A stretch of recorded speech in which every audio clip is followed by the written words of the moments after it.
fait, cette exposition, elle vient de plusieurs choses. Elle vient d'abord d'un constat qu'on nous assène tous les jours à travers les médias, comme quoi le monde va mal. C'est vrai qu'il n'est pas en forme à un certain niveau.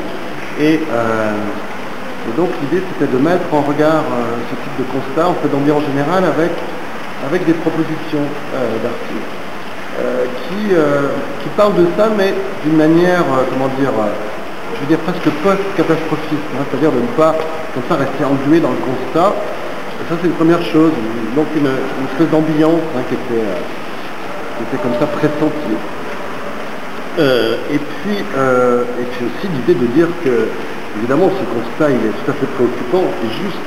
C'est vrai que la civilisation est peut-être à un moment de mutation.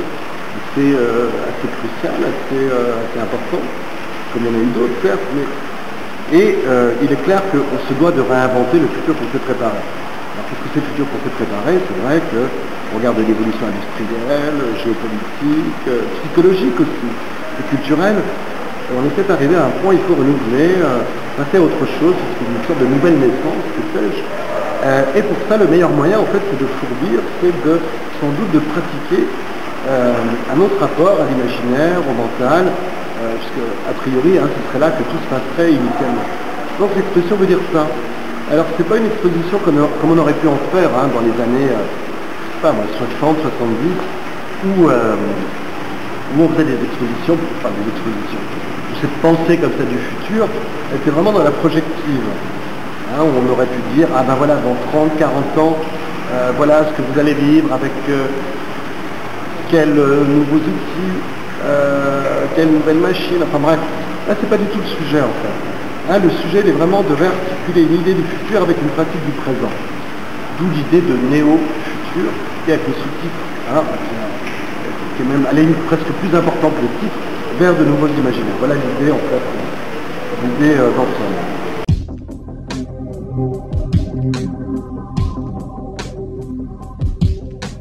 Une exposition, c'est une histoire. Hein. Bon déjà, première chose, c'est travailler à partir du lieu. Qu'est-ce qu'on fait du site?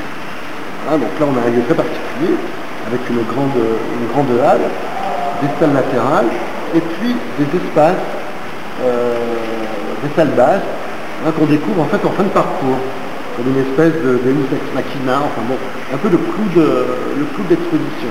Donc c'est déjà se caler sur que faire hein, de ce schéma préexistant, hein, parce que l'idée c'était pas du tout de transformer le lieu, on peut le faire parfois, hein, de transformer, d'oublier l'espace pour construire autre chose, une autre architecture. Là c'est pas du tout le cas de figure. Là l'espace fait partie justement de ce présent, hein, cette condition présente et actuelle. Donc l'idée c'était de jouer avec cet espace, notamment avec cette grande halle, en la jouant un peu comme une sorte d'épine dorsale et en faisant se rencontrer les œuvres. Hein. C'est-à-dire, en fait, on a des artistes qui sont très très différents les uns des autres, qui à la limite n'auraient rien à voir comme ça a priori, mais cette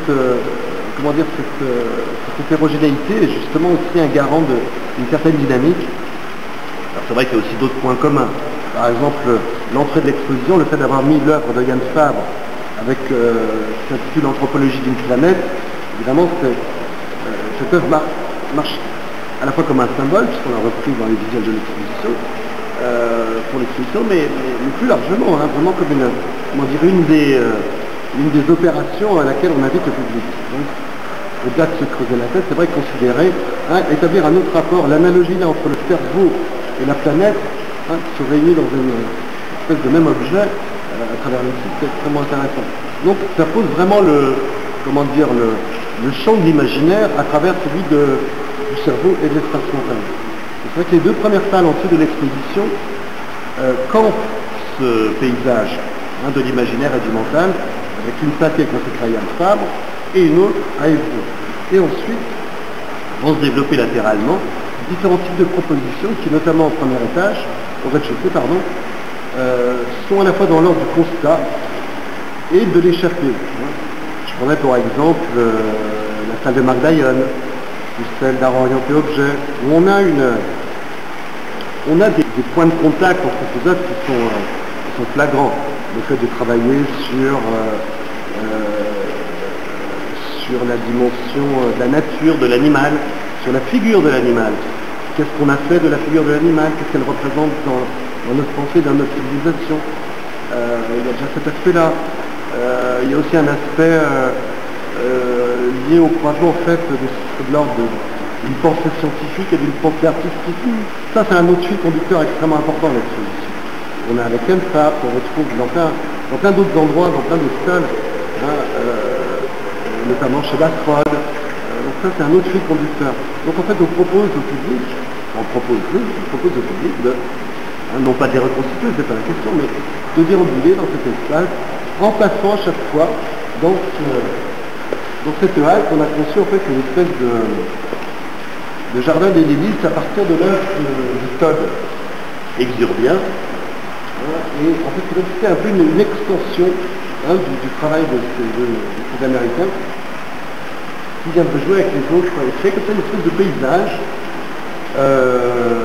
rempli d'images, d'objets. C'est un paysage assez étonnant, qui est à la fois exubérant, exubérant, qui à certains moments peut être relativement inquiétant, puisque même le sujet même de l'œuvre de Sade, c'est de magnifier une espèce de nature complètement artificielle.